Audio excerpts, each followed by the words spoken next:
Hello दोस्तों, कैसे हैं आप सब। तो हमने अपने जैसे कि पिछले क्लासेस में हमने अपना एक एक्ट चालू किया हुआ था जिसका नाम था एलएलपी एक्ट 2008। तो हमने अपने इस वीडियो के 3 पार्ट अभी तक आ चुके हैं। लास्ट वीडियो में हमने पढ़ा था इनकॉर्पोरेशन ऑफ एलएलपी। ये इस वीडियो का चौथा पार्ट होने वाला है। और आज की क्लास में हम जो पढ़ने वाले हैं वो हम पढ़ने वाले हैं एलएलपी एग्रीमेंट। ठीक है। तो जैसा कि मैंने पिछले वीडियो में भी एलएलपी एग्रीमेंट के बारे में बताया था, जब हम फीचर्स ऑफ एलएलपी या फिर एलएलपी के जब बेसिक चीजें पढ़ रहे थे। तो मैंने क्या बताया था कि एलएलपी एग्रीमेंट के बारे में थोड़ा सा पार्ट पढ़ाया था। तो अगर जो जो भी स्टूडेंट्स इस वीडियो पे नए हैं, तो मैं ये एलएलपी एग्रीमेंट दोबारा से बताऊंगा और इस बार हम एलएलपी एग्रीमेंट को अच्छे से पढ़ेंगे। पिछली वीडियो में जो मैंने बताया था वो मैंने ऊपर ऊपर से बताया था, थोड़ा थोड़ा बताया था। और बाकी मैंने बोला था कि इसका जो जिक्र है या फिर इसका इसका जो पार्ट है वो आगे चैप्टर में आने वाला है। तो आज हम करने वाले हैं अपना एलएलपी एग्रीमेंट। तो चलिए शुरू करते हैं। देखिए, हाँ, तो चलिए शुरू करते हैं। देखिए, आज हम जो पढ़ने वाले हैं, आज हम पढ़ने वाले हैं एलएलपी एग्रीमेंट के बारे में कि एलएलपी एग्रीमेंट का मतलब होता क्या है। जैसे कि इससे पहले मैं आपको बता देता हूँ कि किसी भी एलएलपी को स्टार्ट करने के लिए या फिर किसी भी एलएलपी को चलाने के लिए एक चीज बहुत जरूरी होती है, वो होती है एलएलपी एग्रीमेंट। यानी कि एलएलपी एग्रीमेंट क्या होता है, ये एक रिटर्न डॉक्यूमेंट होता है। क्या होता है? रिटर्न डॉक्यूमेंट होता है जो किसके द्वारा बनाया जाता है, सारे पार्टनर्स के द्वारा बनाया जाता है। उसके अंदर पार्टनर्स के राइट्स एंड ड्यूटीज, पावर्स, उनके काम, प्रॉफिट शेयरिंग रेशो वगैरह ये सब चीजें लिखी होती है। यानी कि एलएलपी एग्रीमेंट का एक ओवरव्यू दिया जाए तो ये एक तरह से जो हमारे एलएलपी का मेन डॉक्यूमेंट होता है। क्या होता है? मेन डॉक्यूमेंट होता है। जैसे कि कंपनी का एओए और एमओए होते हैं, वैसे ही एलएलपी के क्या होते हैं, एलएलपी एग्रीमेंट होते हैं। तो चलिए शुरू करते हैं। आज हम शुरू करने वाले हैं एलएलपी एग्रीमेंट। इसमें हमारा जो पहला पॉइंट है, क्या लिखा है? Most important document of LLP. यानी कि जो ये हमारे एलएलपी का क्या होता है, सबसे ज्यादा इंपोर्टेंट डॉक्यूमेंट कहा जाता है किसको? एलएलपी एग्रीमेंट को। जो कि किसके ऊपर बनाया जाता है? स्टैंप पेपर के ऊपर। एक स्टैंप पेपर होता है, स्टैंप पेपर के ऊपर पार्टनर्स के द्वारा क्या बनाया जाता है? एलएलपी एग्रीमेंट को बनाया जाता है। फिर उसके बाद क्या लिखा है तीसरे नंबर पे? इसके अंदर क्या लिखा होता है? Rights, duties, power and other condition of LLP.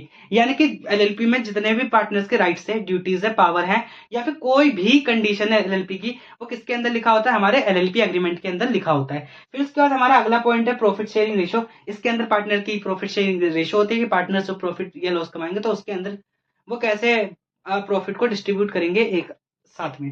फिर उसका हमारा अगला पॉइंट है पार्टनर है फ्रीडम टू मेक एग्रीमेंट। यानी कि पार्टनर्स के ऊपर कोई रेस्ट्रिक्शन नहीं होती, वो कोई से भी एग्रीमेंट के ऊपर कोई से भी रूल्स एंड रेगुलेशन डाल सकते हैं। वो अपने हिसाब से फ्लेक्सिबल बना सकते हैं किसको? एलएलपी एग्रीमेंट को।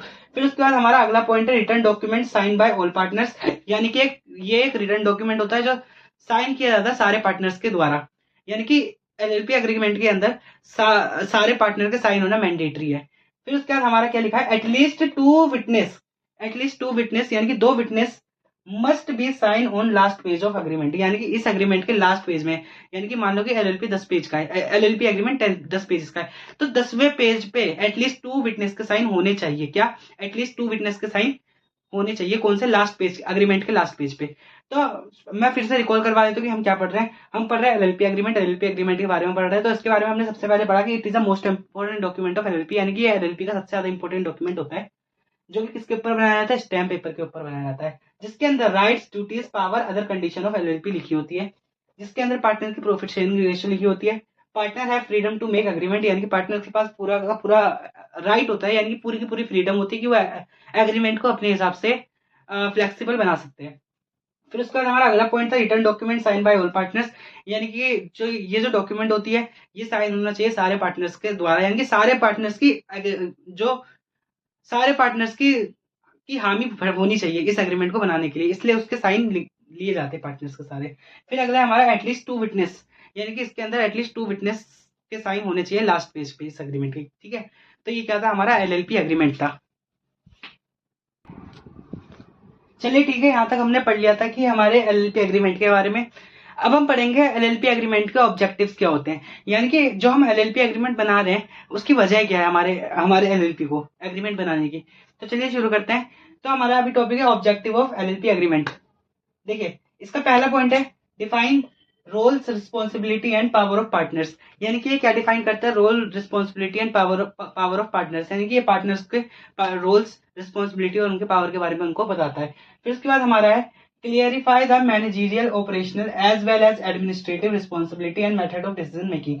यानी कि क्लियरिफाई करता है मैनेजर हर लेवल को। यानी कि जो मैनेजरियल लेवल है और जो भी एडमिनिस्ट्रेटिव लेवल है, यानी कि सबको क्लियरिफाई करता है और उनको डिसीजन मेकिंग लेने में हेल्प करता है, जिससे हमारा एक डिसीजन लेने में एक अच्छा रिजल्ट आता है। ठीक है, फिर उसके बाद हमारा अगला है define the outlook and give clear idea to decision making. यानी कि एक आउटलुक बताता है और क्लियर आइडिया देता है डिसीजन मेकिंग करने के लिए। यानी कि एलएलपी एग्रीमेंट के हेल्प से हमारे एलएलपी के अंदर जितने भी डिसीजन है वो अच्छे से लिए जा सकते हैं। फिर उसके बाद हमारा अगला पॉइंट है well draft LLP is work as a backbone of LLP. यानी कि जो एग्रीमेंट होता है जो अच्छे से बना हुआ होता है, क्या जो अच्छे से बना हुआ होता है वो एलएलपी के बैकबोन की तरह काम करता है। यानी कि एलएलपी की एक तरह से बैकबोन होती है, एलएलपी की ग्रोथ उस पर डिपेंड होती है, किस पे, एक एलएलपी एग्रीमेंट पे। तो जो वेल ड्राफ्ट एलएलपी एग्रीमेंट होते हैं वो क्या होते हैं, वो बैकबोन ऑफ एलएलपी होते हैं। क्या होते हैं, बैकबोन ऑफ एलएलपी होते हैं। ठीक है, तो मैं फिर से बताया तो हम क्या पढ़ रहे हैं, हम पढ़ रहे हैं ऑब्जेक्टिव ऑफ एलएलपी एग्रीमेंट। यानी कि एलएलपी एग्रीमेंट का ऑब्जेक्टिव क्या क्या होते हैं। पहला ऑब्जेक्टिव हमने यही पढ़ा कि ये पार्टनर के पावर रिस्पॉन्सिबिलिटीज के बारे में बताते हैं। फिर अगला हमने पढ़ा कि ये मैनेजरियल लेवल या फिर एडमिनिस्ट्रेटिव लेवल को डिसीजन मेकिंग लेने में हेल्प करते हैं कि ठीक है।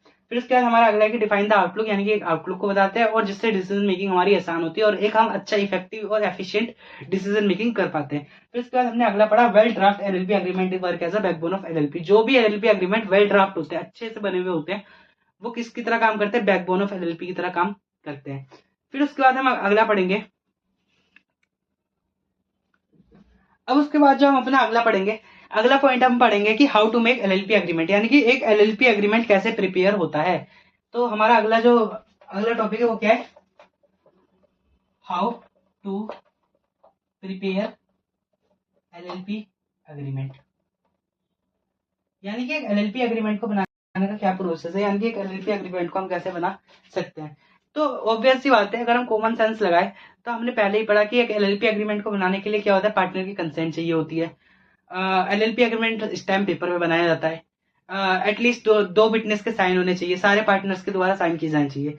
तो चलिए हम पढ़ते हैं कि एलएलपी एग्रीमेंट को बनाया कैसे जाता है, जिसके अंदर हमारा पहला पहला पॉइंट आता है कि एलएलपी एग्रीमेंट किसके ऊपर बना होना चाहिए, स्टैम्प पेपर के ऊपर बना होना चाहिए।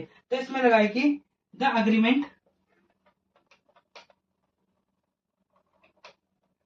Must be on stamp paper. यानी कि पहला प्रोसेस क्या है कि जो हमारा एलएलपी एग्रीमेंट है, जो हमारा एलएलपी एग्रीमेंट है वो किसके ऊपर बना होना चाहिए, हमारे स्टैम्प पेपर के ऊपर बना हुआ होना चाहिए। फिर उसके बाद हमारा अगला पॉइंट है all partner should sign the agreement. ठीक है, यानी कि एलएलपी एग्रीमेंट सारे पार्टनर के द्वारा क्या होना चाहिए, साइन हुए होने चाहिए। यानी कि सारे पार्टनर ने साइन किया होना चाहिए किसको, एलएलपी एग्रीमेंट को। फिर उसके बाद हमारा अगला पॉइंट आता है कि टू विटनेस, क्या, टू विटनेस शुड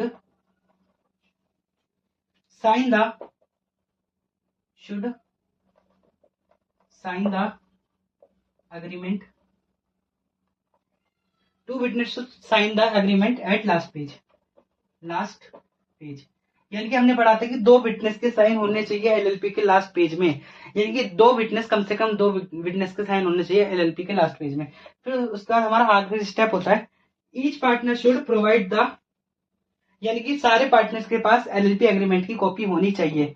क्या सारे जब एलएलपी एग्रीमेंट हमारा बन जाए तो सारे पार्टनर्स के पास उसकी एक एक कॉपी होनी चाहिए। तो क्या है, each partner should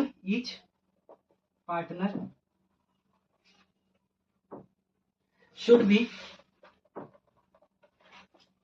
provide with copy of agreement. ठीक है, तो देखो हम क्या पढ़ रहे थे, हम पढ़ रहे थे कि how to prepare LLP agreement, यानी कि एलएलपी एग्रीमेंट को बनाया कैसे जाता है। तो एलएलपी एग्रीमेंट के बनाने का सबसे पहला प्रोसेस है कि वो किसके ऊपर बनाना होना चाहिए, हमारा स्टैम्प पेपर के ऊपर बनाना होना चाहिए। All partners should sign the agreement, यानी कि सारे पार्टनर के साइन होने चाहिए एलएलपी एग्रीमेंट के। Two witness should sign the agreement at last page, यानी कि कम से कम दो विटनेस के साइन होने चाहिए किस पे, लास्ट पेज पे होने चाहिए। फिर each partner should be provide the copy of agreement, यानी कि एलएलपी एग्रीमेंट की कॉपी सारे पार्टनर्स के पास होनी ही चाहिए। ये क्या है, ये मैंडेटरी है। अब हम पढ़ेंगे, चलिए अब जो हम अपना अगला टॉपिक पढ़ने वाले हैं, अब हम पढ़ने वाले ऑल्ट्रेशन ऑफ एलएलपी एग्रीमेंट। यानी कि मान लो कि हमने अपना एलएलपी एग्रीमेंट बना लिया, लेकिन बाद में आके हमें किसी एलएलपी एग्रीमेंट में ऑल्टर करने की जरूरत पड़ जाती है। यानी कि कोई चेंज, ऑल्टर का मतलब होता है चेंजेस। यानी कि अगर हमें आगे जाके एलएलपी एग्रीमेंट में कोई चेंजेस करने का कि कोई चेंजेस करने की जरूरत पड़ जाए, क्या हम वो कर सकते हैं? तो आंसर है यस, हम कर सकते हैं। और अब उस अल्टरेशन को करेंगे कैसे, ये सबसे बड़ा सवाल है। तो अब हम पढ़ने वाले ऑल्टरेशन ऑफ एलएलपी एग्रीमेंट। यानी कि हमें अपने एलएलपी एग्रीमेंट में कोई कुछ भी चेंज करना हो, जैसे कि नाम, एड्रेस, रजिस्टर ऑफिस वगैरह वगैरह, कुछ भी चेंज करना हो तो वो हम चेंज कर सकते हैं। अब उसको चेंज कराने का प्रोसेस क्या होगा, देखिए इसके लिए मैंने एक डायग्राम बना दिया है। ये डायग्राम हमारे आईसीएसआई के मॉड्यूल में दे रखा है। तो हमारा जो सबसे पहला स्टेप होगा वो होगा partner resolution approving the revision of LLP. यानी कि कंसेंट ऑफ ऑल पार्टनर, क्या कंसेंट ऑफ ऑल पार्टनर होनी चाहिए। एक पार्टनर्स का रेजोल्यूशन पास किया जाएगा जिसके अंदर सारे पार्टनर्स की कंसेंट लेनी होगी कि हम जो एलएलपी में ऑल्टर कर रहे हैं उन सब में वो उनका कंसेंट है। अगर कंसेंट नहीं होगा तो एलएलपी भी ऑल्टर नहीं हो सकता। तो सबसे पहले सारे पार्टनर्स की क्या चाहिए, रेजोल्यूशन चाहिए होती है for approving the revision of LLP. यानी कि consent of all partner needed होता है। पहला स्टेप हमारा ये है। जब सारे पार्टनर्स की कंसेंट मिल जाती है, फिर उसके बाद हमारा अगला प्रोसेस होता है file E form 3 30 days of amendment. यानी कि जिस दिन हमने अपना एलएलपी एग्रीमेंट पार्टनर की कंसेंट ले ली और अपने एलएलपी एग्रीमेंट में चेंज कर दिया, उस दिन से 30 डेज के अंदर अंदर ई फॉर्म 3, क्या ई फॉर्म 3 हमें फाइल करना होता है आरओसी के पास। किसके पास? आरओसी के पास। तो क्या फाइल करना होता है? ई फॉर्म 3 30 डेज ऑफ अमेंडमेंट। फिर ई फॉर्म 3 फाइल करने के बाद हमें उसके साथ क्या क्या डॉक्यूमेंट अटैच करने होते हैं, यानी कि उसके अंदर हमें डॉक्यूमेंट भी अटैच करने पड़ेंगे। तो तीसरा स्टेप है document attach with E form 3। यानी कि कौन से डॉक्यूमेंट ई फॉर्म 3 के साथ अटैच होते हैं। तो सबसे पहला डॉक्यूमेंट है हमारा ओरिजिनल एलएलपी एग्रीमेंट। यानी कि जो भी हमारा ओरिजिनल एलएलपी एग्रीमेंट जो रिवाइज होने से पहले वाला जो एलएलपी होगा, वो वाला एलएलपी एग्रीमेंट हमें जमा कराना पड़ेगा। अगला है सप्लीमेंट्री ऑल्टर्ड एग्रीमेंट। यानी कि जो हमने रिवाइज पुराने वाले से जो नया एलएलपी एग्रीमेंट बनाया है, एक कॉपी उसकी भी लगेगी। और अगला है ऑप्शनल अटैचमेंट इफ एनी। यानी कि कोई भी और अटैचमेंट जो आरओसी मांगेगा वो हमें देनी ही पड़ेगी। ठीक है। तो सबसे पहले मैं एक बार फिर से पढ़ा देता हूँ कि ऑल्टरेशन ऑफ एलएलपी एग्रीमेंट में हमने क्या पढ़ा। Partner resolution approving the revise of LLP. यानी कि सबसे पहला स्टेप क्या होगा, पार्टनर की हमें कंसेंट लेनी है। फिर उसके बाद हमें ई फॉर्म 3 फाइल करना है after amendment the LLP agreement. यानी कि एलएलपी एग्रीमेंट जब हमने अमेंड कर दिया है, फिर उसके बाद हमें 30 डेज के अंदर अंदर आरओसी को क्या फाइल करना पड़ेगा, ई फॉर्म 3 फाइल करना पड़ेगा। फिर उसके बाद हमने पढ़ा कि document attach of E form 3। यानी कि ई फॉर्म 3 के साथ क्या क्या डॉक्यूमेंट अटैच होंगे। तो सबसे पहले डॉक्यूमेंट हमारा क्या लगेगा, ओरिजिनल एलएलपी एग्रीमेंट। यानी कि जो रिवाइज होने से पहले वाला जो हमारा एग्रीमेंट है एलएलपी एग्रीमेंट, वो वाला एलएलपी एग्रीमेंट की कॉपी। फिर रिवाइज होने के बाद वाले एलएलपी एग्रीमेंट की कॉपी, जो हमारा नया एलएलपी एग्रीमेंट बना है उसकी कॉपी लगाना पड़ेगा। तो ये हमारा क्या था, ऑल्टरेशन ऑफ एलएलपी एग्रीमेंट। ठीक है। तो ठीक है, आज की क्लास में हमने क्या पढ़ा, एग्रीमेंट, एलएलपी एग्रीमेंट के बारे में पढ़ा। फिर उसके बाद हमने पढ़ा ऑब्जेक्टिव ऑफ एलएलपी, और फिर हमने पढ़ा ऑल्टरेशन ऑफ एलएलपी और हाउ टू मेक एलएलपी। यानी कि एलएलपी एग्रीमेंट के बारे में हमने ये सारा कुछ पढ़ लिया है। एग्जाम में ये आ सकता है, 5 नंबर में हमसे शॉर्ट नोट पूछ सकते हैं। तो मैंने ये पढ़ा दिया है। अब मिलते हैं हम इस वीडियो के अगले पार्ट में। हो सकता है अगली वीडियो इसकी एलएलपी एग्रीमेंट, एलएलपी एक्ट की हमारी लास्ट वीडियो। फिर इसके बाद हमारा एलएलपी एक्ट जो होगा पूरी तरीके से खत्म हो जाएगा। तो चलिए ठीक है, आपसे मिलते हैं अगली वीडियो में। तब तक के लिए बाय बाय।